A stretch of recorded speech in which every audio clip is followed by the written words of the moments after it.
اور 2-3 جماعت الثانی، یہ بھی دونوں کی روایت جو ہے وہ صحیح ہے، سند کے لحاظ سے معصوم سے روایت وارد ہے۔ اس کا مطلب ہے کہ یہ خداوند عظیم کا اپنا خاص بندوبست تھا۔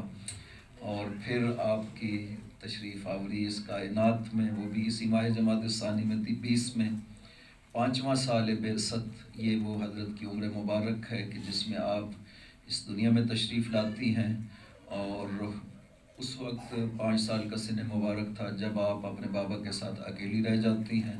تو سیدہ سلام اللہ علیہا کے وجود کو خداوند عظیم نے اس طرح سے قرار دیا ہے کہ پیغمبر فخر کرتے ہیں کہ فاطمہ میری بیٹی ہے، اور آل محمد فخر کرتے ہیں کہ ہم اولاد فاطمہ ہیں، اور علی فخر کرتے ہیں کہ میں زوج بطول ہوں۔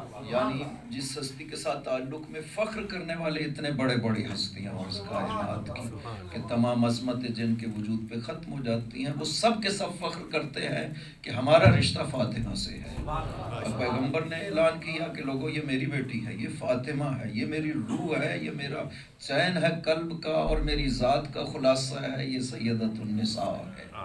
یہ لفظ ہیں پیغمبر کے، من عرفہا فقد عرفہا، انہا ابنتی فاطمہ، انہا بضعۃ منی وثمرۃ قلبی وموجۃ قلبی وسیدۃ نساء العالمین من الاولین والآخرین۔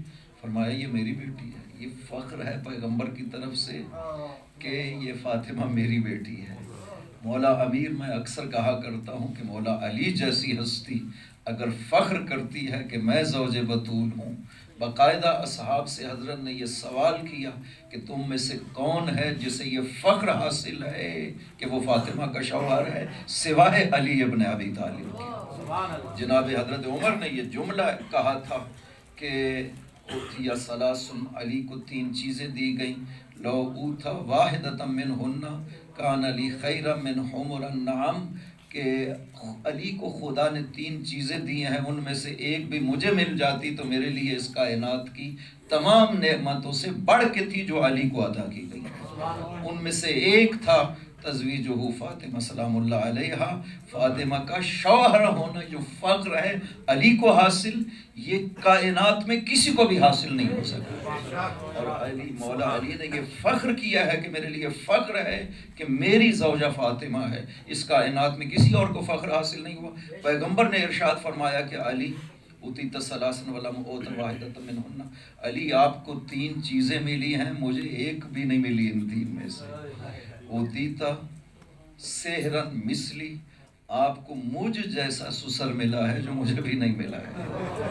علی اوتیتا زوجتن صدیقتن مثل ابنتی فاطمہ ولم اوت، علی آپ کو خدا نے زوجہ صدیقہ عطا فرمائی ہے، میری بیٹی فاطمہ جیسی مجھے بھی یہ فخر نہیں ملا ہے۔ حالانکہ حضرت خدیجہ سلام اللہ علیہا سیدۃ نساء العالمین، آپ کے لیے بھی ارشاد فرمایا گیا ہے، اربعۃ نساء اہل الجنہ، سید سادات نساء اہل الجنہ کے 4 خواتین ہیں جو اہل جنت کی عورتوں کی سردار ہیں۔ سیدہ سلام اللہ علیہ، حضرت خدیجہ کے بارے میں کہا، بی بی پاک کے بارے میں، حضرت مریم کے بارے میں کہا، حضرت آسیہ کے بارے میں کہا، لیکن فرماتے ہیں کہ نہیں، میری بیٹی جیسا اس کائنات میں کوئی بھی نہیں ہے۔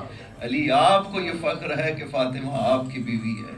اور تیسرا اوتیتا الحسن والحسین، علی من صلبک، آپ کی صلب سے خداوند عظیم نے آپ کو حسن و حسین دی ہے، جو میری صلب سے نہیں ہے، لیکن فرق نہیں پڑتا، انکم منی وانا منکم، تم مجھ سے ہو اور میں تم سے ہوں۔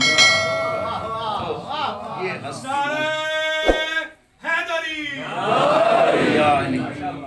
یہ ہستی وہ ہے کہ جس پہ اس طرح سے فخر یہ کائنات کی سب عظیم ہستیاں کرتی ہیں۔ دنیا میں آنے کے لیے خداوند عظیم نے بہت خاص اہتمام کیا ہے، کچھ خصوصیات ہیں ذات سیدہ میں جو کسی اور کے لیے قرار نہیں دی ہیں۔ جب ماں کے شکم مبارک میں تھی تو ماں سے گفتگو کرتی تھی۔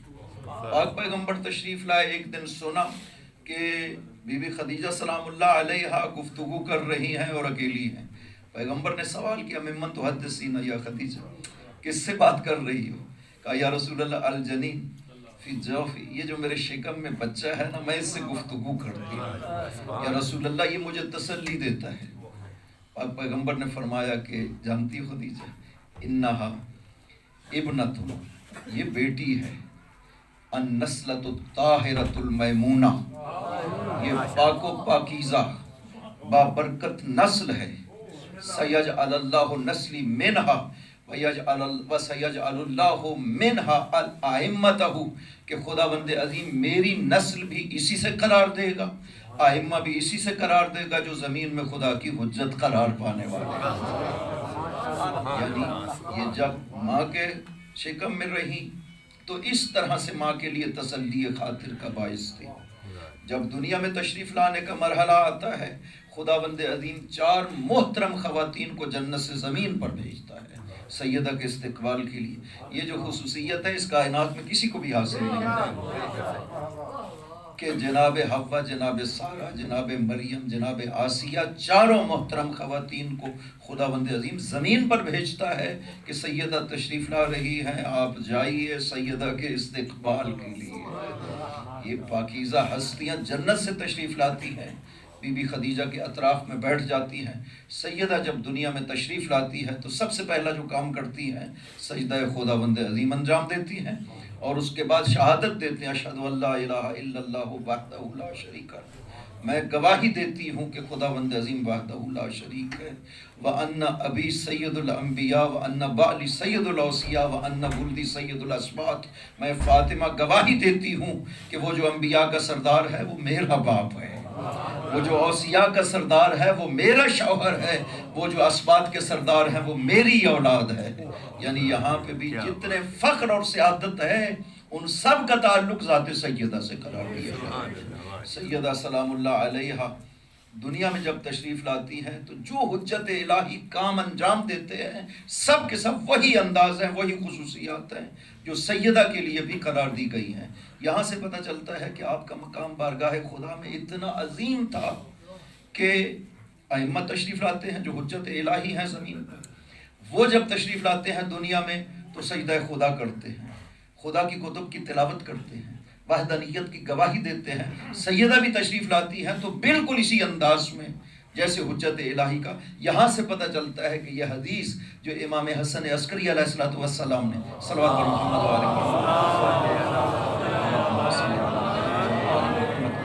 ارشاد فرمائی، تفسیر فرات کوفی میں ہے کہ جس میں حضرت نے فرمایا نحن حجج اللہ علی الخلق وجدتنا فاطمہ حجت اللہ علینا، کہ ہم ہیں خدا کی طرف سے اس کائنات کی تمام مخلوقات کے اوپر حجت، اور ہماری جدہ کو خداوند عظیم نے ہم پر حجت قرار دیا ہے، اپنی حجت. اس کا مطلب کیا بنتا ہے؟ اگر کوئی مقام سیدہ کو سمجھنا چاہتا ہے تو اس جملے سے صاف سمجھ آتا ہے کہ سیدہ سلام اللہ علیہ کا مقام کیا ہے. جتنا شرف ائمہ طاہرین کو ہم سے حاصل ہے اتنا ہی شرف سیدہ کو ائمہ پر حاصل ہے خدا کی طرف سے. یہ عظمت سیدہ ہے کہ جو ائمہ طاہرین کے لیے اس طرح جس کے پاؤں چوم کے حسن حسین فخر محسوس کرتے ہیں. قدم چومنا معمولی بات نہیں ہے. حسن و حسین اس ہستی کے قدم چومتے ہیں. یہ مربی ہے حسن و حسین کے لیے. خود شہزادہ بیان کرتا ہے کہ جب شب عبادت آتی تھی تو ماں ہمارے بستر لپیٹ دیتی تھی، سونے نہیں دیتی تھی، کہتی تھی بیٹا عبادت کرنی ہے، اپنے ساتھ کھڑے کر کے ساری رات عبادت خدا میں بسر کرتی. یعنی اپنے بچوں کی ماں اس طرح سے تربیت کر رہی ہے. حالانکہ یہ حقیقت ہے کہ امام جب دنیا میں آتا ہے تو امامت کی خصوصیات کے ساتھ آتا ہے، نہ کہ امام بننے کے بعد اس میں خصوصیات پیدا ہوتی ہے. نہیں، امام جب دنیا میں تشریف لاتا ہے تو ساری خصوصیات امامت اس کی ذات میں پائی جاتی ہیں. یعنی شہزادے اس بچپن میں بھی ساری خصوصیات امامت کے حامل ہیں. اس کے باوجود سیدہ سلام اللہ علیہ اپنے بچوں کے لیے نمونہ عمل قرار پاتی ہیں اور یاد کرتے ہیں شہزادے کہ کس طرح سے ہماری ماں ہمارے لیے عبادت کی ایک نمونہ اور اسوہ قرار پاتی تھی اور ہمیں کھڑا کرتی تھی ساتھ، اور دن کو فرماتی تھی کہ آپ دن کو سو لینا رات کو. یہ درس تھا در حقیقت. ائمہ طاہرین عبادت کے لحاظ سے اسی طرح سے ہوتے ہیں. ہمیشہ زندگی ائمہ کی اسی طرح سے رہی ہے. یہ درس ہے، ان ہستیوں کی زندگی ہمارے لیے درس ہے کہ ایک ماں کی تربیت اولاد کے حوالے سے کیا ذمہ داری ہونی چاہیے. ماں بچوں کو تعلیم دیتی ہے، باپ سکھاتا ہے، بچوں کو عبادت کے طریقے بتاتا ہے. ساتھ لے جاتا ہے، عبادت جہاں پہ ہوتی ہے وہاں پہ لے جاتا ہے، تاکہ ساری زندگی بچہ ہر چیز بھول سکتا ہے لیکن بچپن میں یہ ماں باپ کی روش کو کبھی بھی بچہ نہیں بھولتا ہے، ہمیشہ یاد کرتا ہے کہ ہمارے ماں باپ ہمارے لیے اس طرح سے رہنما تھے، ہمیں اس طرح سے ساتھ مسجد میں لے جایا کرتے تھے، اس طرح سے عبادت کروایا کرتے تھے، یہ رہنمائی کرتے تھے۔ یہ ایک درس ہے ائمہ طاہرین کی زندگی ہمارے لیے کہ ہمیں اپنے بچوں کو کس طرح سے تربیت کرنا چاہیے، کہ امام حسن بعد میں ذکر کیا کرتے تھے، لوگوں کے لیے بیان کرتے ہیں۔ یہ حدیث حضرت نے اپنے امامت کے دور میں بیان کیا ہے کہ ہماری والدہ گرامی ہمیں عبادت کی رات جب آتی تھی تو دن کو فرمایا کرتی تھی سو جاؤ، چونکہ رات کو پھر نہیں سونا ہے۔ رات کو ماں بستر لپیٹ دیتی تھی اور ہمیں اپنے ساتھ کھڑے کرتی تھی، ساری رات عبادت کے لیے مختص کر دیتی تھی۔ یہ سیدہ سلام اللہ علیہا کی عظمتیں ہیں کہ اپنی اولاد جو کہ خود امام ہے، اور امام بھی اتنے عظیم کہ واقعا جو الفاظ حضرت امام زمانہ روحی لاؤ الفدا صلوات برما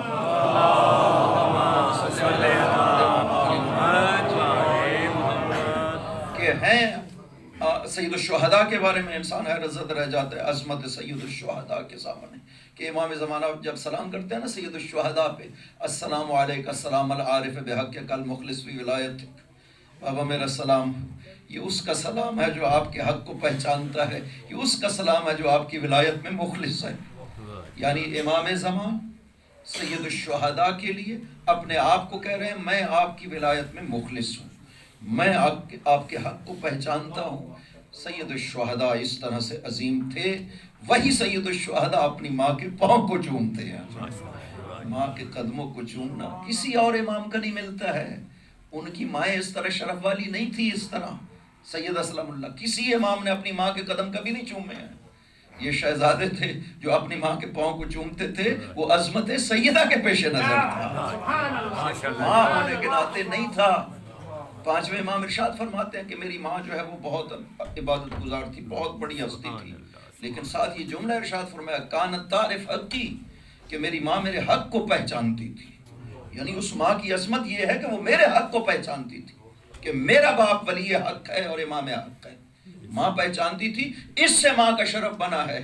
لیکن سیدہ سلام اللہ علیہ کا شرف یہ ہے کہ امام حسین تمام عظمتوں کے ساتھ ماں کے پاؤں چوم کر کے اپنے لیے فخر محسوس کرتے ہیں۔ اور سیدہ سلام اللہ، میں کہا کرتا ہوں کہ سیدہ سلام اللہ علیہ کا معاملہ صرف اور صرف خدا سے مربوط تھا، باقی حتیٰ پیغمبر اکرم سے بھی سیدہ کا معاملہ مربوط نہیں تھا، خدا بند عظیم سے مربوط تھا۔ خدا نے فرمایا کہ ہم نے آپ کو خیر کثیر عطا کی پیغمبر کے لیے، وَلَسَوْفَ يُعْطِيكَ رَبُّكَ فَتَرْضَىٰ، میرے نبی میں ان قریب آپ کو عطا کرنے والا ہوں کہ آپ راضی ہو جائیں گے۔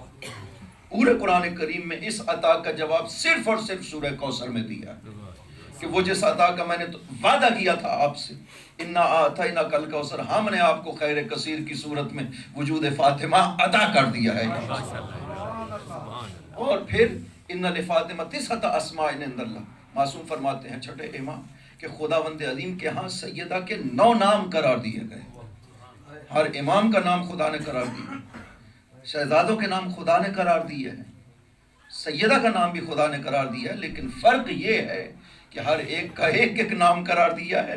سیدہ کے لیے خدا نے 9 نام قرار دیے، ہر نام سیدہ کے کسی پہلو کی عظمت کو بیان کرتا ہے۔ فاطمہ، زہرا، مبارک، راضیہ، مرضیہ، محدثہ، صدیقہ، یہ وہ نام مبارک ہیں جو خداوند عظیم سیدہ کے لیے قرار دیتا ہے۔ ہر ایک نام عظمت سیدہ کے کسی نہ کسی پہلو کو بیان کر رہا ہے۔ اگر انسان ایک ایک کو نام بیان کرے تو پتہ چلے عظمت سیدہ کیا ہے۔ پاک پیغمبر جتنی عظمتیں ہیں انبیاء کو خدا نے عطا کی، سب کی سب پاک پیغمبر کو عطا کی، اس سے بڑھ کر کے عظمت خداوند عظیم نے پیغمبر اکرم کو عطا کی، لیکن ایک وجود سیدہ تمام عظمتوں کے مقابل میں پاک پیغمبر کے لیے خدا خیر کثیر بنا دیتا ہے۔ انا اعطیناک الکوثر، ہم نے آپ کو خیر کثیر عطا کیا۔ یعنی باقی عظمتیں اپنی جگہ پر، کسی کو نہیں کہا خداوند عظیم نے کہ یہ خیر کثیر ہے۔ نبوت، رسالت، ولایت، امامت سب ذات پیغمبر میں جمع تھا۔ کسی کو خدا نے نہیں کہا کہ یہ خیر کثیر ہے، لیکن وجود سیدہ کو خدا کہتا ہے کہ میرے نبی یہ آپ کے لیے بھی خیر کثیر ہے۔ جہاں پوری کائنات کے لیے خیر کثیر ہے، وہاں آپ کی ذات کے لیے بھی وجود سیدہ خیر کثیر قرار دیا ہے خدا نے۔ کتنا وجود مقدس ہونا چاہیے کہ پیغمبر اکرم کے لیے خدا کہے کہ یہ آپ کے لیے خیر کثیر ہے۔ یہی وجہ ہے کہ سیدہ کا ایک لفظ ذات پیغمبر پہ کتنا اثر کیا کرتا تھا، کہ جس وقت یہ آیت نازل ہوئی کہ لا تجعلوا دعاء الرسول بینکم کدعاء بعضکم بعضا، کہ رسول کو اپنے بیچ میں اس طرح مت پکارا کرو جیسے ایک دوسرے کو پکارتے ہو۔ تو اصحاب نے پوچھا کیسے پکارے؟ آپ نے فرمایا کہ یا رسول اللہ کہا کرو، تم جب نام لیتے ہو ادب کا خیال نہیں کرتے ہو، اور یہ تمہارے لیے سخت عذاب کا باعث ہوگا، سارے عمل باطل ہو جائیں گے، لہٰذا نام نہ لیا کرو، تم بس یا رسول اللہ کہا کرو۔ گھر تشریف لاتے ہیں، بی بی نے بھی یا رسول اللہ کہہ دیا۔ رسول خدا کو تکلیف ہوئی، پوچھا کہ بابا آپ کو تکلیف ہوئی؟ کہا بیٹی آج وہ کیوں نہیں کہا جو پہلے بولا کرتی تھی، یا ابا جو بابا بلایا کرتی تھی، آج بابا کیوں نہیں کہا؟ عرض کیا بابا آیت جو نازل ہوئی، فرمایا نہیں بیٹی یہ آیت تیری اور تیری ذریت کے لیے نازل نہیں ہوئی۔ قولک، یہ اگلا جملہ عجیب ہے، پیغمبر فرماتے ہیں قولک یا ابا ارض للرب و احیا للقلب، بیٹی جب آپ مجھے یا ابا کہتی ہے نا خدا راضی ہوتا ہے، میرے دل کو زندگی ملتی ہے۔ عجیب ہے، اس ہستی کا ایک لفظ ذات پیغمبر پہ اتنا اثر کرتا ہے۔ احیا للقلب اس کا مطلب ہے میرے دل کو زندگی ملتی ہے، زندہ کر دیتا ہے آپ کا یہ لفظ بولنا۔ جب آپ یہ لفظ بولتی ہیں مجھے یا ابا کہہ کر کے، اس کا مطلب ہے کہ پیغمبر کی اور کوئی اولاد موجود نہیں تھی۔ اگر بیٹیاں ہوتی تو پیغمبر کو کبھی یہ تشنگی نہ رہتی کہ مجھے ابا بلانے والا ہونا چاہیے، نہیں ہے۔ خدا بند عظیم نے بیٹے دیے تھے، وہ لے لیے، دو بی بی خدیجہ سلام اللہ علیہ سے، ایک جناب ابراہیم حضرت ابراہیم ماریہ قبطیہ سے، خدا بند عظیم نے لے لیے۔ ایک ہستی یہ ایسی تھی جو باقی رہی، پیغمبر فرماتے ہیں بیٹی میرے دل کو زندگی ملتی ہے جب یہ ایک لفظ بولتی ہے تو یا ابا کہہ کر کے۔ پاک پیغمبر نے ایک خصوصیت سیدہ سلام اللہ علیہ کی ذکر کی ہے، اور اس میں فرمایا ہے کہ یہ شیخ صدوق نے معانی الاخبار میں اس روایت کا ذکر کیا ہے، کہ جس میں بیان کیا کہ میری بیٹی حورا انسیہ ہے، پوری روایت ہے، لمبی روایت ہے کہ میری بیٹی حورا انسیہ ہے، انسان نہیں ہے، عام انسان نہ سمجھنا، یہ حور ہے جو خدا نے انسان کی شکل میں کائنات میں بھیجی ہے، خدا بند عظیم۔ اور پھر فرمایا کہ ان اللہ احب ان یخرجنی من صلب آدم و احب ان یخرجہا من صلبی، خدا بند عظیم نے مجھے بھی چاہا، میرے لیے بھی پسند کیا کہ انبیاء کے صلب کے ذریعے سے مجھے کائنات میں بھیجے، لیکن میری بیٹی کے لیے خدا بند عظیم نے یہ پسند نہیں کیا کہ کسی نبی کی صلب میں جائے، بلا واسطہ شجرہ طوبہ سے میری صلب میں منتقل کیا گیا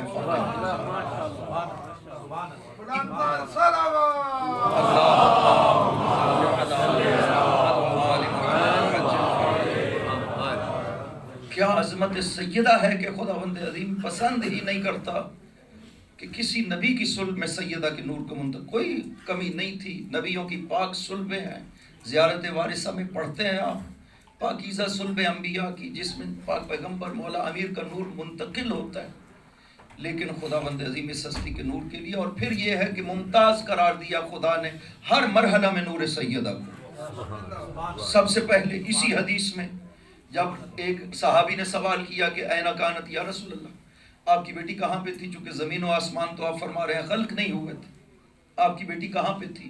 کہا فی قبۃ تحت ساق العرش، خدا نے میری بیٹی کے نور کے لیے اپنے عرش کے اندر ایک خاص نورانی مقام تیار کیا، میری بیٹی کو وہاں قرار دیا خدا۔ پھر فما کان طعامھا یا رسول اللہ، وہاں پہ آپ کی بیٹی کا طعام کیا تھا؟ کان طعامھا التسبیح والتقدیس والتہلیل والتکبیر، وہاں پہ میری بیٹی کی غذا جو خدا نے فراہم کی ہے وہ ذکر مبارک خدا بند عظیم ہے، تسبیح والتقدیس۔ اس طرح سے عالم نورانیت میں خدا بند عظیم نے تربیت کی اس بی بی کی، اور اس طرح سے کائنات میں بھیجا، یہ کمالات عطا کر کے آپ کی ہستی کو بھیجا ہے اس کائنات میں۔ خدا بند عظیم نے جب کائنات کی خلقت کی اور ظلمت تاریکی کو جب خدا نے خلق کیا، تاریکی چھا گئی آسمانوں کے اوپر، فرشتوں نے خدا سے عرض کیا بار الہ، جب سے ہم نے ان انوار کو پہچانا ہے کبھی ہم نے کوئی ایسی چیز نہیں دیکھی، یہ کیا تاریکی ہے جو چھا گئی ہے بار الہ، تجھے ان انوار مقدسہ کا واسطہ اس تاریکی کو دور فرما۔ فخلق من نورہا، فخلق اللہ من نورہا قنادیل من رحمت وعلقہا علی عرشہ، خداوند عظیم نے نور سیدہ سے ایسے روشن چراغ رحمت کے خلق کیے کہ جن کو عرش پہ معلق کیا تو ہر طرف روشنی پھیل گئی۔ فَلِذَلِكَ سُمِّيَتْ زَہرا، آپ کو زہرا اسی لیے کہا گیا کہ آپ کے نور مقدس سے خداوند عظیم نے رحمت کی قندیلیں خلق کی، اور ان کو جب عرش پہ لٹکایا تو ہر طرف روشنی پھیل گئی، اور جب دنیا میں تشریف لاتی ہیں فَأَشْرَقَ مِن نُورِهَا بُيُوتَاتُ مَکَّہ وَأَشْرَقَ مِنَ الْمَشْرِقِ وَالْمَغْرِبِ، کہ آپ کے نور مقدس سے ہر مکہ کا گھر روشن ہو گیا اور مشرق سے لے کر مغرب تک آپ کا نور پھیل گیا۔ یعنی یہ ہستی جس کو خداوند عظیم نے اپنے خاص نور سے خلق کیا ہے، اس کے بعد خدا نے عرش سے دوسرے مرحلے میں نور سیدہ کو شجرہ طوبہ میں قرار دیا ہے۔ صلوات پڑھیے محمد و آل محمد۔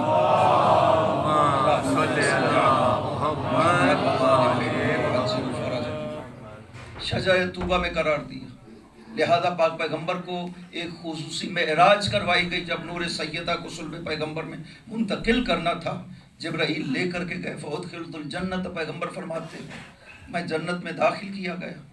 فَوَقَفْتُ عَلَى شَجَرَةٍ مِّن شَجَرِ الْجَنَّةِ، میں ایک درخت پہ جا کے ٹھہر گیا۔ مَا رَأَيْتُ أَحْسَنَ مِنْهَا بَرَقًا وَأَطْيَبَ مِنْهَا رَائِحَةً وَأَبْيَضَ مِنْهَا، اس درخت سے زیادہ خوشبودار تر، سفید تر، نورانی تر میں نے کوئی اور درخت جنت میں نہیں دیکھا۔ میں نے جبرائیل سے سوال کیا فما هذه الشجرة یا جبرائیل، جبرائیل یہ کون سا درخت ہے؟ جبرائیل نے عرض کیا هذه شجرة طوبى یا رسول اللہ، یہ شجرہ طوبہ ہے۔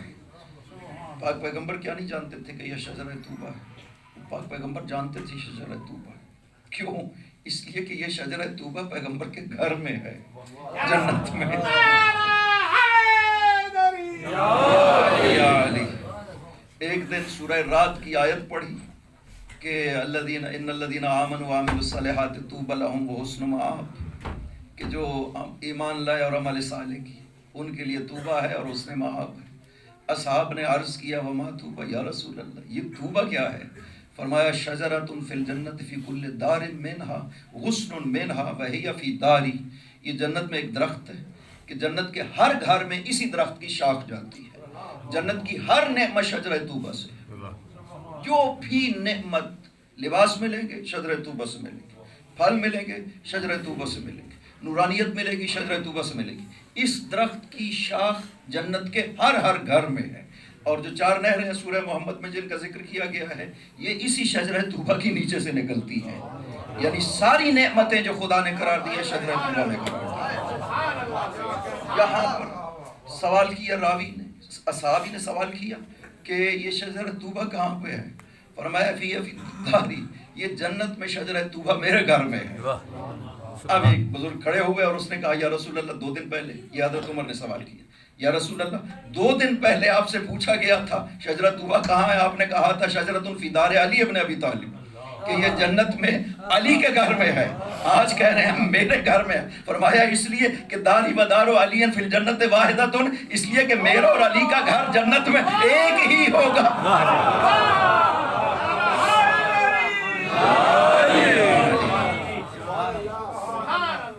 تو پیغمبر سوال کر رہے ہیں کہ یہ کون سا درخت ہے؟ اس خاطر تاکہ لوگوں کو فضیلتوں کا پتہ چل سکے، بیان ہو جائے زبان جبرائیل سے اور لوگوں کو پتہ چلے کہ فضیلت کسے کہتے ہیں۔ فرمایا یہ شجرہ طوبہ ہے یا رسول اللہ۔ جبرائیل گئے، پھل توڑا، سیب، کہا گیا تفاحت، سیب تھا، لایا، کہا حاضی ہدیۃ من اللہ الیک یا رسول اللہ، یہ خدا کی طرف سے آپ کے لیے خاص تحفہ ہے، کلھا، خدا فرماتا ہے کہ آپ اسے تناول فرمائیے۔ یہیں پہ پیغمبر فرماتے ہیں ففلقتھا، میں نے اس پھل کو جب چیرا فخرج منہ نور، اس سے ایک نور بلند ہوا۔ میں نے جبرائیل سے کہا فما ھذا النور یا جبرائیل، جبرائیل یہ کیا نور ہے؟ تو جبرائیل نے کہا ھذہ لمنصورۃ فی السماء وفاطمہ فی الارض یا رسول اللہ، اس نور کو آسمان میں منصورہ کہتے ہیں، زمین میں اسے فاطمہ کہا جاتا ہے۔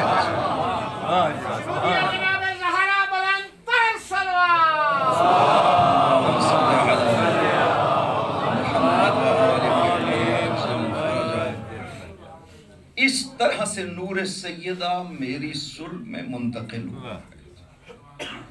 جو اتنا لمبا عرصہ نبیوں کا 6000 سال دور گزر گیا نبیوں کا، اس سارے عرصے میں نور سیدہ شجرہ طوبہ میں قائم رہا ہے، اور جب اسے منتقل کرنا تھا پیغمبر کو خداوند عظیم معراج پر لے گیا، وہاں سے نور سیدہ صلب پیغمبر میں منتقل ہوا ہے۔ اصل سوال کیا تھا بی بی عائشہ نے، لما تکثر تقبیلہا یا رسول اللہ، سوال یہ کیا تھا کہ یا رسول اللہ آپ اپنی بیٹی کے زیادہ بوسے کیوں لیتے ہیں؟ تعجب میں پڑ جاتا تھا دیکھنے والا، اتنے زیادہ بوسے لیتے تھے پیغمبر اکرم۔ جب بی بی تشریف لاتی تھی تو پیغمبر اکرم چونکہ کھڑے ہو جاتے تھے، استقبال کرتے تھے، آگے بڑھ کر کے ہاتھوں کو چومتے تھے، پھر لا کر کے اپنی جگہ پہ بٹھایا کرتے تھے، پھر بوسے لینا شروع کرتے تھے اپنی بیٹی کے سر سے لے کر ایک ایک جگہ کو چوم رہے ہیں۔ دیکھنے والا پریشان ہو جاتا تھا، برداشت بھی نہیں ہوتا ہوگا۔ اسی لیے تو بی بی عائشہ نے یہ سوال کیا، لما تکثر تقبیلہا یا رسول اللہ، یہ فاطمہ کہ آپ اتنے بوسے کیوں لیتے ہیں؟ تو رسول پاک نے فرمایا کہ میں جب جنت میں داخل کیا گیا، میں شجرہ طوبہ پہ کھڑا ہوا، نور سیدہ شجرہ طوبہ میں تھا، پھل میں خدا نے میری صلب میں منتقل کیا۔ اب میں کلما اشتقت الی رایۃ الجنہ قبلت ابنتی فاطمہ، فرماتے ہیں میں جب بھی جنت کی خوشبو کا مشتاق ہوتا ہوں میں اپنی بیٹی کے بوسے لیتا ہوں، مجھے جنت کی خوشبو آیا کرتی ہے اپنی بیٹی سے۔ عجیب ہے، پاک پیغمبر کہتے ہیں میں جنت کی خوشبو کا جب مشتاق ہوتا، اگرچہ بعض روایات اہل سنت میں شمم تو بھی ہے کہ میں اپنی بیٹی کو سونگھتا ہوں، لیکن نہیں، سوال جو بی بی عائشہ نے کیا تھا وہ سونگھنے کا نہیں کیا تھا، بوسے لینے کا کیا تھا کہ آپ زیادہ بوسے کیوں لیتے ہیں؟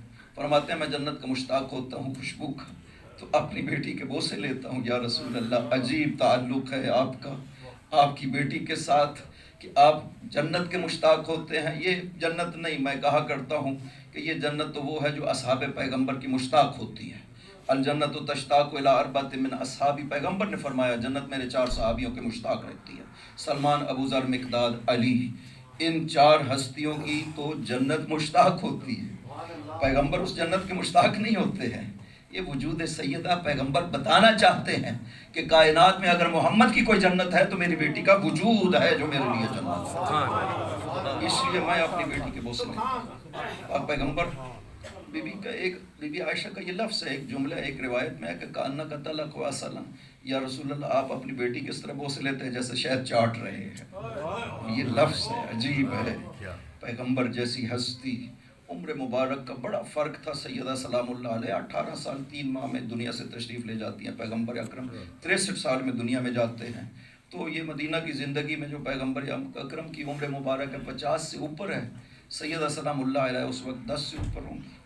یہ عمر مبارک ایک بچی ہے بالکل، اور پیغمبر اپنی ان تمام عظمتوں کے ساتھ سیدہ سلام اللہ علیہ کے لیے استقبال کے لیے صرف کھڑے نہیں ہوا کرتے تھے، قام الیہا، اٹھ کر کے تیزی سے آگے بڑھتے تھے۔ یہ قام الیہا کا معنی ہے کہ پیغمبر جب سیدہ کو دیکھتے تھے داخل ہو رہی ہیں تو اٹھتے تھے اور تیزی سے یعنی دوڑ کر کے پیغمبر جاتے تھے اور سیدہ کے ہاتھ کو پکڑ کر کے بوسہ لیتے تھے، ثم اجلس مجلسہ، پھر لا کر وہاں بٹھاتے تھے جہاں پہ پیغمبر خود بیٹھا کرتے تھے۔ یہ ہے انداز پیغمبر اکرم کا۔ خداوند عظیم ایک لفظ ہے حبیبتی سیدہ کے لیے جو خدا استعمال کرے گا محشر میں، خدا نے اس کائنات میں پاک پیغمبر کے علاوہ کسی کو اپنا حبیب نہیں کہا ہے۔ یہ واحد ہستی ہے کائنات کی خواتین میں سے جسے خداوند عظیم کہے گا حبیبتی زہرا، آپ میری حبیب ہیں، وابنت حبیبی، اور آپ میرے حبیب کی بیٹی ہیں۔ خاص کنیز خداوند کہا گیا، امت اللہ کہا گیا، خاص کنیز خداوند سیدہ سلام اللہ علیہ کو قرار دیا گیا ہے۔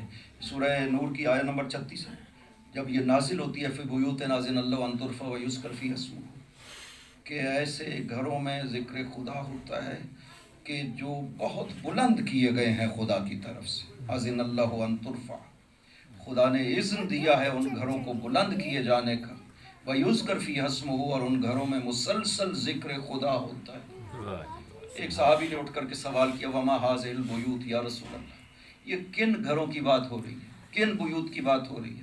آپ نے جواب میں فرمایا بیوت الانبیاء، نبیوں کی بیوت کی بات ہو رہی ہے۔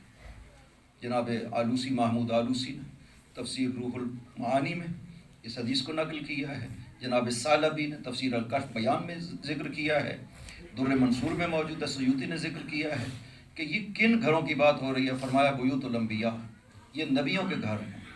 جناب حضرت ابوبکر نے سوال کیا کھڑے ہو کر کے، وَهَذَا مِنْهَا یا رسول اللہ، اشارہ کیا بیت علی و بطول کی طرف اور سوال کیا وَهَذَا مِنْهَا یا رسول اللہ۔ سوال نہیں بنتا تھا چونکہ پیغمبر تو وضاحت کر چکے تھے یہ نبیوں کے گھر مراد ہے، نہ علی نبی ہے نہ سیدہ نبی ہے۔ پھر بھی حضرت ابوبکر کا یہ سوال کرنا بتاتا ہے کہ اصحاب کو یہ احساس تھا کہ اس گھر کا نبوت سے خاص تعلق قرار دیا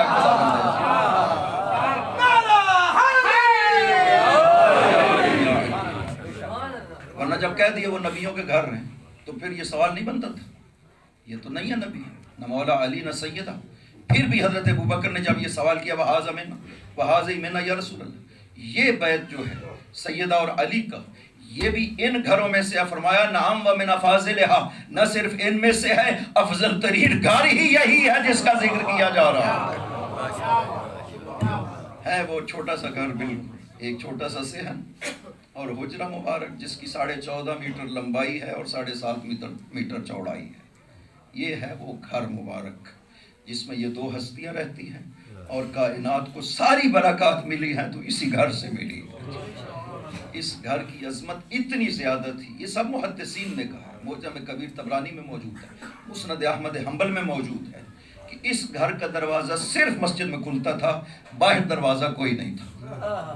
باقی جو اطراف میں گھر تھے اصحاب کے، انہوں نے اپنے اپنے دروازے بنا لیے تھے مسجد کی طرف، چھوٹے دروازے، البتہ بڑے دروازے نہیں تھے، وہ جو بعد میں بنا، یعنی اصل دروازے ان کے باہر تھے۔ انہوں نے کھڑکی سے ذرا بڑا ایک دروازہ ہوتا ہے، اسے خوخر کہتے ہیں عربی میں، وہ چھوٹے چھوٹے دروازے بنا لیے تھے تاکہ نماز کا ٹائم ہو، یہیں سے ادھر چھلانگ لگائی اور مسجد میں گیا، نماز پڑھی، ادھر سے ہی اندر آ گیا۔ خداوند عظیم نے پیغمبر کو فرمایا کہ سارے دروازوں کو بند کر دو سوائے باب علی کے۔ یہ محدثین نے، معجم کبیر طبرانی، مسند احمد حنبل، یہ سب محدثین نے اس روایت کو نقل کیا ہے، مجمع الزوائد حیثمی، اور سارے دروازے بند ہو، اور سند کے لحاظ سے صحیح ہے، اگرچہ ابن تیمیہ وغیرہ نے یہ بکواسیں کی ہیں کہ یہ روایت موضوع ہے، وہ دوسری روایت کے مقابل میں بنائی گئی ہے، نہیں، ان کے اپنے محدثین نے کہا ہے کہ نہیں، یہ غلط کہا ہے، یہ روایت صحیح ہے، اور کثرت سے اس روایت کو ذکر کیا گیا ہے کہ سارے دروازے بند کر دیے جائیں سوائے دروازہ علی کے۔ اس دروازے کا تو اور کوئی دروازہ تھا ہی نہیں اس گھر کا، اس کا دروازہ تو صرف مسجد میں کھلتا تھا۔ اصحاب نے آ کے منتیں کی، یا رسول اللہ تھوڑا سا کھلا رہنے دیں۔ حضرت عمر نے تو یہاں تک کہ کہا کہ یا رسول اللہ اتنا سا تھوڑا سا کہ میں آنکھوں سے دیکھ سکوں، پہلے کہا کہ روشن دان کی حد تک کھلا رہنے دیں، پھر کہا کہ اتنا کہ ہم آنکھوں سے آپ کی زیارت یہاں پہ مسجد میں کر سکے۔ فرمایا وما قلامت ظفر، یہ ناخن کے برابر جو ہے نا، اس کی بھی اجازت نہیں ہے۔ پھر حضرت حمزہ کو تیار کیا گیا کہ آپ بات کریں، یہ علی کا دروازہ جو ہے وہ کھلا ہے اور آپ تو بزرگ ہیں، آپ کا دروازہ کیوں بند کر دیا گیا ہے؟ انہوں نے بعض روایات میں حضرت عباس نے کہا، بعض میں حضرت حمزہ نے کہا، آ کر کے جب پیغمبر سے بات کی، یا رسول اللہ آپ نے سارے دروازے بند کر دیا، علی کا دروازہ کھلا ہوا ہے، میرا بھی دروازہ بند کر دیا، تو پاک پیغمبر نے یہ جواب دیا واللہ ما فتحت بابہ ولا وما سددت ابوابکم، خدا کی قسم نہ میں نے تمہارے دروازوں کو بند کیا ہے، نہ میں نے تمہارے دروازوں کو علی کے دروازے کو کھولا ہے، ولیکن اللہ فتح بابہ وسدد ابوابکم، وہ خدا ہے جس نے تمہارے دروازوں کو بند کیا ہے اور علی کے دروازے کو کھلا قرار دیا ہے، خدا نے کیا ہے، میں محمد نے نہیں کیا ہے۔ یہ کیا ہے خدا کی طرف سے؟ یہ گواہی ہے عملی طور پہ خدا کی طرف سے آل محمد کی طہارت کی۔ آل محمد کتنے پاکیزہ ہیں، اتنے پاکیزہ کہ آل محمد پہ وہ حالت طاری ہی نہیں ہوتی جس حالت میں انسان مسجد میں داخل نہیں ہو سکتا۔ تمام ہستیوں میں سیدہ سلام اللہ علیہ سمیت ان تمام ہستیوں پہ وہ حالت طاری ہی نہیں ہوتی۔ یہ آیت تطہیر کی شہادت ہے خدا کی طرف سے کہ ہم نے ان کو طہارت بخشی ہے تاکہ تمہیں پتہ چل سکے کہ طہارت کا معنی کیا ہے۔ جو ہم نے آل محمد کو طہارت عطا کی ہے، تو ہمیں پتہ چلے کہ اس طہارت کا مطلب کیا ہے، کہ ان کے اوپر کبھی زندگی میں کسی حالت میں بھی وہ حالت طاری نہیں ہوتی جس میں مسجد میں داخل نہیں ہو سکتے، اس لیے کہ یہ ہر حال میں مسجد میں آ بھی سکتے ہیں، جا بھی سکتے ہیں۔ بلکہ ایک حدیث میں تو پیغمبر نے فرمایا اللہم طاہر مسجدی لے علی و فاطمہ و بنیہما، ارے الہ میری مسجد کو پاکیزہ قرار دے ان ہستیوں کے لیے۔ یہ نہیں کہا کہ ان ہستیوں کو پاکیزہ قرار دے میری مسجد کے قابل ہو سکے، نہ فرمایا میری مسجد کو پاکیزہ قرار دے۔ وہ اتنی پاکیزہ مسجد ہے کہ نجاست کی حالت میں آپ داخل بھی نہیں ہو سکتے۔ باقی مساجد میں آپ داخل ہو سکتے ہیں، ٹھہر نہیں سکتے، گزر سکتے ہیں مسجد کے اندر سے نجاست کی حالت میں، لیکن ان دو مسجدوں میں، مسجد نبوی اور مسجد حرام میں آپ داخل نہیں ہو سکتے نجاست کی حالت میں۔ اس لیے سب کے دروازوں کو بند کر دیا خداوند عظیم نے، سوائے اس ایک دروازے کو کھلا رہنے دیا جن کا اور کوئی راستہ بھی نہیں تھا، راستہ بھی صرف یہی تھا جو مسجد کے اندر سے جاتا تھا۔ یہ طہارت کا عملی ثبوت اور شہادت ہے خدا کی طرف سے کہ یہ اتنے پاکیزہ ہیں کہ کسی حالت میں بھی انہیں مسجد میں داخل ہونے میں کوئی مشکل پیش نہیں آتی ہے۔ اور طہارت سیدہ کی گواہی بی بی عائشہ نے دی ہے کہ امام حسن علیہ السلام مغرب سے کچھ دیر پہلے تشریف لائے دنیا میں، اور مغرب کی نماز سیدہ نے پڑھی ہے۔ یہ طہارت ہے۔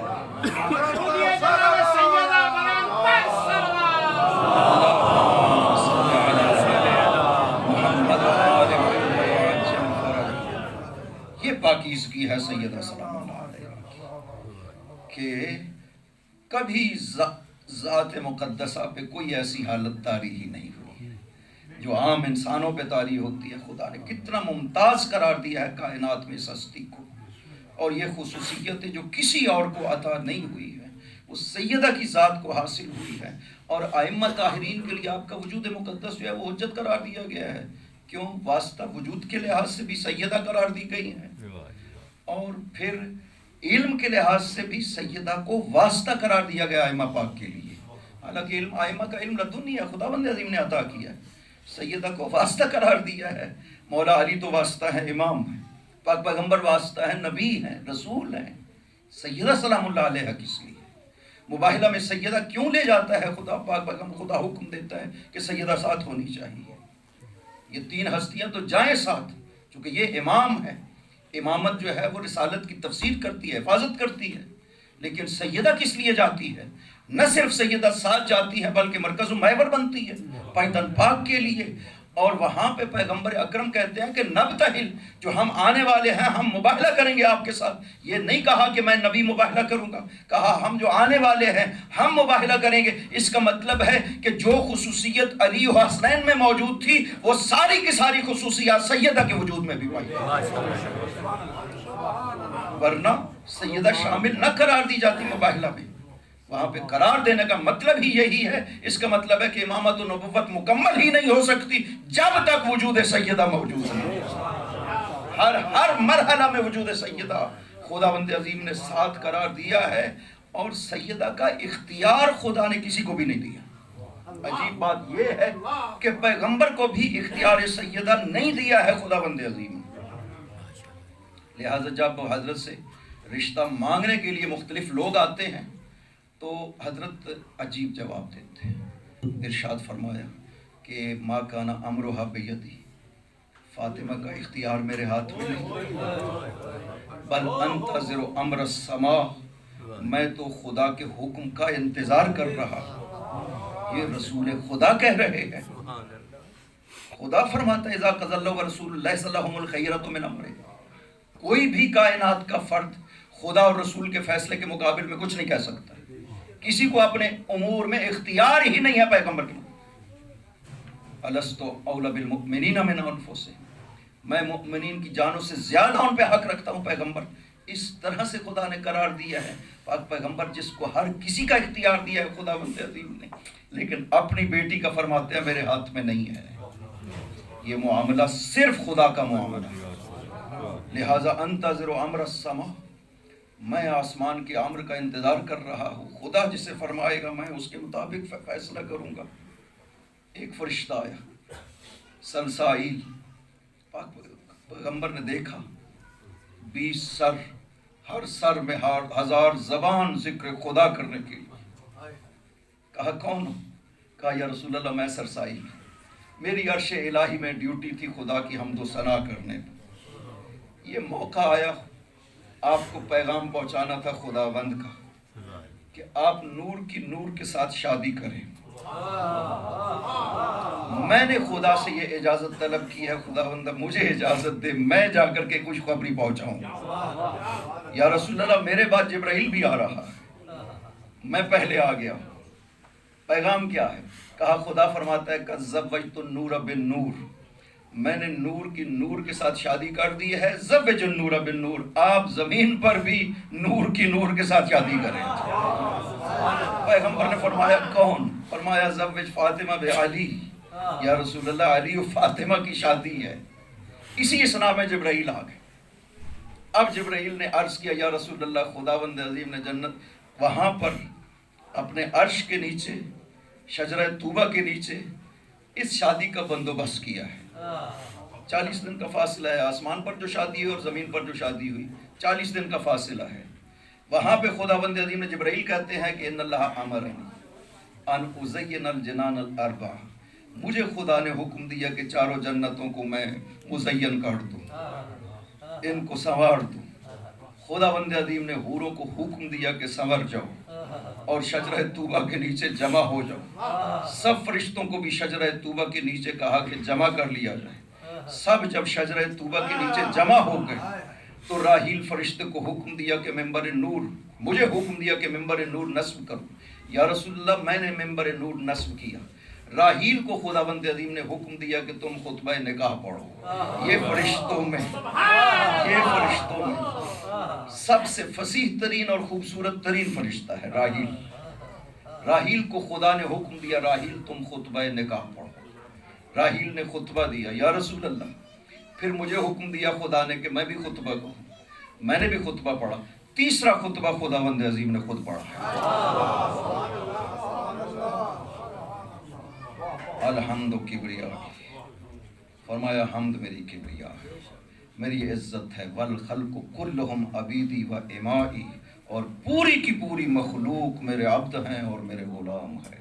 کزوجت امتی فاطمہ بعبدی علی ابن ابی طالب، یعنی سیدہ کی طرف سے وکیل خدا بنا ہے، علی کی طرف سے وکیل جبرائیل بنے ہیں.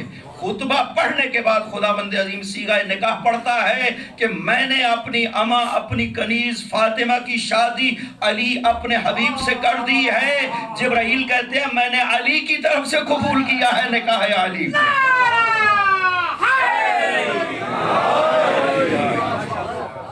اس کے بعد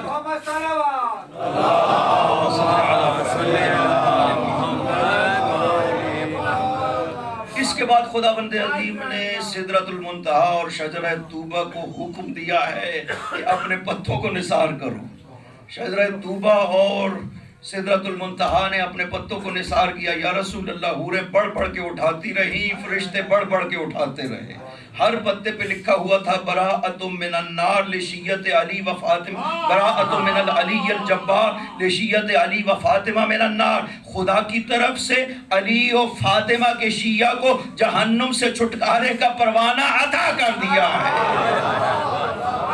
کل جب محشر کا دن ہوگا یا رسول اللہ فرشتوں کے ہاتھ میں یہ پتے ہوں گے، شیعیان علی و فاطمہ کو محشر میں تلاش کر رہے ہوں گے. جہاں جہاں پہ ملیں گے علی و فاطمہ کے چاہنے والے خدا انہیں جنت میں ملیں گے. یہ ہے شادی یا رسول اللہ جو آسمان پر خداوند عظیم نے برقرار کی ہے. اب حکم دیتا ہے کہ آپ زمین پر برقرار کریں اور علی کے لیے آپ تشریف لے جائیں. علی کو کہیں. مولا علی کے ساتھ پاک پیغمبر نے نکاح پڑھا. یہاں پہ پھر خطبہ علی سے فرمایا علی خطبہ کہو آپ نے نکاح کا. مولا علی نے خطبہ دیا.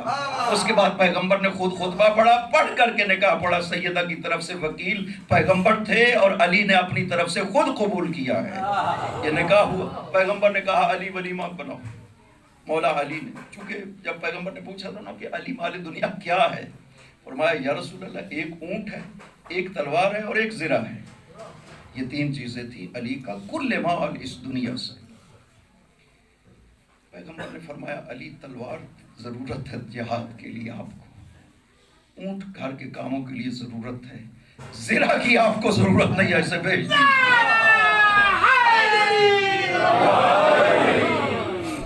یہ زرہ حطمیہ بڑی مشہور زرہ تھی، اس پہ کوئی تلوار کارگر نہیں ہوتی تھی، یہ بدر میں جو ہے غنیمت میں ملی تھی، جو پیغمبر نے علی کو عطا کی تھی۔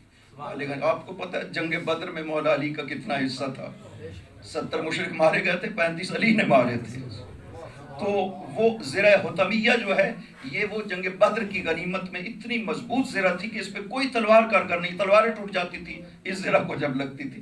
کہا علی اس زرہ کو بیچ دو، اور اس کی آپ کو ضرورت نہیں ہے، تلوار کی ضرورت ہے، اونٹ کی بھی ضرورت ہے، زرہ کی آپ کو ضرورت نہیں ہے۔ تو مولا علی نے بیچی جا کر کے 500 درہم کی یا 480 کی بھی کی، دونوں طرح کی روایتیں ہیں، پیسے لا کر کے پیغمبر کے سامنے رکھ دیے۔ پیغمبر اکرم نے 3 حصے کیے، کہا ایک حصہ جاؤ خدیجہ کے لیے جہیز کا سامان خریدو۔ یہ دیکھ رہے ہیں اسلام کیا کہتا ہے؟ یہاں تو رسم یہ ہے نا کہ لڑکی کا باپ جو ہے وہ سب کچھ دیتا ہے، نانا شوہر دیتا ہے، جہیز جو بنایا جاتا ہے یہ شوہر دیتا ہے۔ اسلام یہ کہتا ہے یہ بوجھ نہیں ڈالا جاتا ہے لڑکی کے والدین پہ۔ 3 حصے کیے 500 درہم کے، ایک حصہ دیا سلمان و ابو ذر کو، جاؤ سامان خریدو میری بیٹی کے لیے۔ 18 چیزیں جو ہیں وہ خریدی گئی۔ دیکھے کہا خداوندہ یہ سب مٹی کے برتن ہیں، ان میں برکت عطا فرما۔ اور اس کے بعد ایک حصہ رکھا ولیمے کے لیے اور ایک حصہ علی کو دیا کہ جب آپ گھر تشریف لے جائیں گے وہاں پہ ضرورت ہوگی۔ تو مولا علی کو جب کہا نا کہ ولیمہ تیاری کرو، مولا علی وہ تھوڑے سے پیسے تھے، کہتے ہیں میں نے جا کے چیزیں خریدی، کھانا تیار کیا۔ پیغمبر نے کہا جاؤ علی جا کے آواز دو لوگوں کو آئیں آپ کے ولیمے میں شرکت کریں۔ علی کہتے اب میں نے سوچا کہ مسجد میں جاؤں اور بعض لوگوں کو کہوں بعض کو نہ کہوں، یہ تو درست نہیں ہے، لہذا مسجد میں بلند جگہ پہ کھڑے ہو کر کے کہا آؤ بنت پیغمبر کا ولیمہ ہے، سب شرکت کرو۔ اور یہ آواز خداوند عظیم نے مدینہ کے نخلستانوں تک پہنچا دی، یہ صرف مسجد تک محدود نہیں رہی، خدا نے ہواؤں کو حکم دیا، یہ آواز پہنچی، جو باغوں میں کام کر رہے تھے زمینوں پہ سب نے سنی کہ ولیمہ ہے دختر پیغمبر کا، لہذا سب کے ساتھ آئے، چوک در چوک آ رہے ہیں، پیغمبر جو ہے وہ تقسیم کر رہے ہیں، سب نے کھایا، کھانا اتنا ہی باقی رہا جتنا پہلے موجود تھا۔ اس کے بعد بھر بھر کے برتن جو ہیں اپنی زوجات کو دیے، تقسیم کیا، علی کو دیا یہ آپ کے لیے ہے، ایک ٹونگے میں جو ہے وہ ڈال کر کے، یا علی آپ کے لیے، باقی جو ہے وہ سب تقسیم کر دیا پیغمبر اکرم نے۔ اس طرح سے مولا علی کا ولیمہ ہوا۔ اب جب رخصتی ہوتی ہے تو عظمت دیکھے سیدہ سلام اللہ علیہ کی، اپنی سواری ازبا کو تیار کی، سیدہ سلام اللہ علیہ کو خود سوار کیا پاک پیغمبر نے۔ سلمان تھے ناکا کی مہار کو پکڑنے والے اور پیغمبر تھے ناکا کو ہانکنے والے۔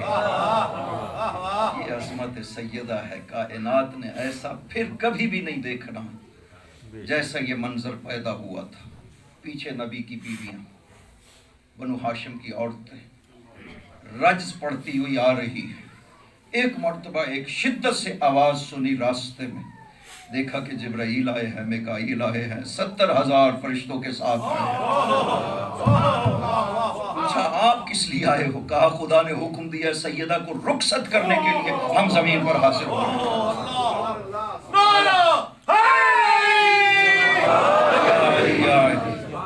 ملائکہ تکبیریں کہہ رہے ہیں، ملائکہ کی تکبیر سن کر پیغمبر نے تکبیر کہی، سب لوگوں نے تکبیر کہی۔ یہ تب سے سنت بنی ہے کہ رخصت کرتے ہوئے تکبیر کہی جائے، یہ سیدہ کی رخصتی میں پہلی مرتبہ ہوا ہے۔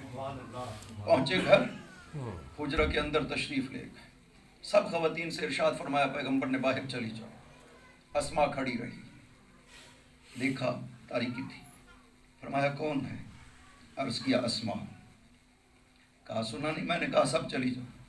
کہا یا رسول اللہ آپ کے حکم کی نافرمانی نہیں کر رہی ہوں، خدیجہ سے میں نے یہ عہد کیا تھا، بہت پریشان تھی خدیجہ کہ میری بیٹی بالکل تنہا ہوگی۔ یا رسول اللہ میں نے عہد کیا تھا کہ میں ماں کی جگہ پر سیدہ کے ساتھ آخر تک موجود رہیں گے، اس لیے موجود ہوں۔ پیغمبر نے دعا کی، خدا تجھے کوئی خوف نہ دلائے، خدا بند عظیم تجھے محفوظ رکھے۔ اس کے بعد دست سیدہ لیا اور علی کے ہاتھ میں دیا، یہ جملہ کہا، یا علی ہذہ ودیتی و ودیت اللہ، علی یہ میری امانت ہے اور اللہ کی امانت ہے۔ سیدہ سلام اللہ علیہ پیغمبر فرما رہے ہیں کہ یہ اللہ کی امانت ہے اس زمین کے اوپر، یعنی یہاں پتہ چلتا ہے کہ سیدہ کو کائنات میں خدا نے کس انداز میں بھیجا ہے، اپنی امانت بنا کر کے بھیجا ہے، اپنے رازوں کا امین اور محل بنا کر کے بھیجا ہے۔ یہ جو دعا میں کہتے ہیں وَالسِّرِّ الْمُسْتَوْدَعِ فِيهَا، خدایا تجھے واسطہ ہے سیدہ کا، ان کے باپ کا، ان کے شوہر کا، ان کے بیٹوں کا، اور اس راز کا واسطہ ہے۔ یہ میں سب جو بات کر رہے ہیں انسان کا جگر پھٹتا ہے یہ بات سوچ کر کے۔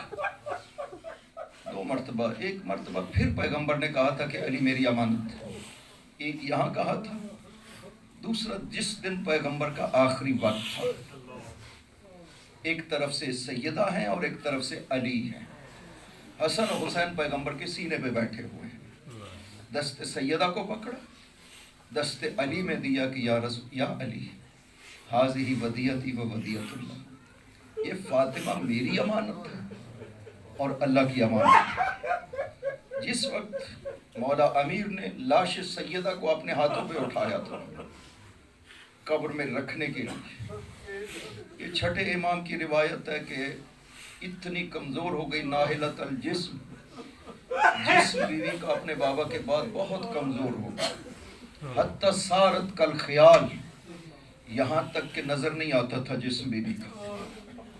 خود اسماء سے کہا تھا، اپنی آخری وقت میں بہت پریشان تھی۔ اسماء نے پوچھا بی بی آپ کیوں پریشان؟ کہا اسماء دیکھ رہی ہوں میری حالت کیا ہو گئی، میرے جسم پہ گوشت نہیں بچا ہے، جب میت کو چارپائی پہ رکھا جاتا ہے دیکھی جاتی ہے میت، میں نہیں چاہتی کہ میرے جسم پہ کسی کی نظر پڑے۔ اسماء کہتی ہے میں نے تابوت بنایا جو میں نے حبشہ میں دیکھا تھا، سیدہ پیغمبر کے بعد پہلی مرتبہ مسکرائی جب تابوت دیکھا، کہا یہ محفوظ ہے، علی کو کہنا میرے لیے اسی طرح تابوت بنائے۔ جب لے گا نا دفن کرنے کے لیے ہاتھوں پہ اٹھایا، خطبہ نمبر 202 ہے ناج البلاغہ میں، اور پیغمبر سے گفتگو کی علی نے، اس میں یہ جملے ہیں قد اختلست الزہراء، وجود زہرا ہم سے لے لیا گیا، وَأُخِذَتِ الرَّهِينَ، جو رہن رکھا گیا تھا وہ واپس لے لیا گیا، وَاسْتُرْزِعَتِ الْوَدِيعَةُ، یہ لفظ ہے مولا علی کے کہ آج وہ امانت واپس لی جا رہی ہے، جو امانت مجھے دی تھی وہ مجھ سے واپس لی جا رہی ہے۔ جب لاش سیدہ کو قبر میں بڑھایا نا علی نے، اندر سے 2 ہاتھ نکلے پیغمبر کے ہاتھوں سے، انہوں نے سیدہ کو وصول کر لیا۔ یقیناً زبان حال سے عرض کیا ہوگا یا رسول اللہ، علی امانت کو اس طرح واپس نہیں کر سکا جس طرح سے آپ نے میرے حوالے کی تھی، علی اکیلا رہ گا یا رسول اللہ، امانت کو اس طرح واپس نہ کر سکا۔ خدا بندہ تجھے واسطہ ہے سیدہ کے وجود مقدس کا، ہم سے اس ذکر مقدس کو منظور و مقبول فرما، ہمارے دلوں میں معرفت سیدہ میں اضافہ فرما۔ خدا بندہ وجود اس مقدس اس سیدہ کا واسطہ ہے اور آج کے اس مقدس دن کا واسطہ ہے، حاضرین کی تمام حاجات کو پورا فرما،